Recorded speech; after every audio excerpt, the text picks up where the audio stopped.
বিরতির পর স্বাগত।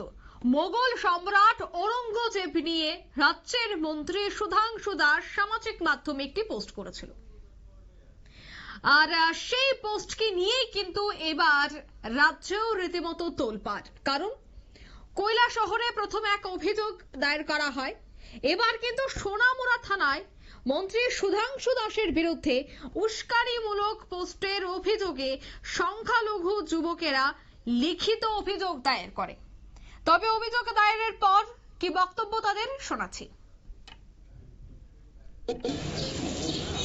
উস্কানিমূলক কিছু পোস্ট করে থাকেন, যেগুলা আমাদের এই রাজ্যের জন্য খুব ক্ষতিকারক।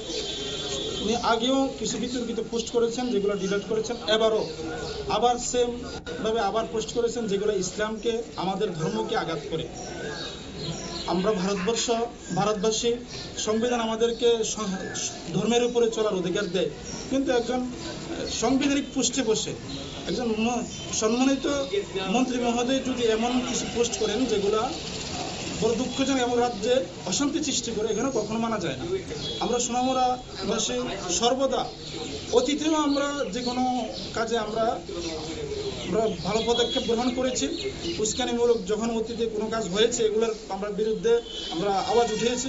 এবারও আমরা ওই সুধাংশু মহোদয় মন্ত্রী মহাশয়ের ব্যাপারে আমরা থানাতে স্যারের কাছে অভিযোগ জানিয়েছি, ওসি স্যারের কাছে।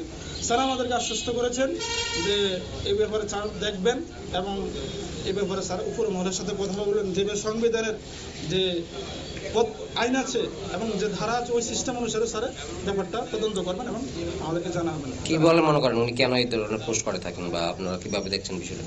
এই পোস্টগুলো তো উনি কেন করেন জানি না, তবে একটা যেটুকু বুঝি, আপনারা শুনলেন তাদের বক্তব্য। সামাজিক মাধ্যমে উস্কানিমূলক বক্তব্যের অভিযোগে কিন্তু এবার মন্ত্রী সুধাংশু দাসের বিরুদ্ধে থানায় লিখিত অভিযোগ দিলেন সংখ্যালঘু সম্প্রদায়ের এই যুবকেরা। নিয়ে নিচ্ছে ছোট্ট একটি বিজ্ঞাপন বিরতি, সঙ্গে থাকুন।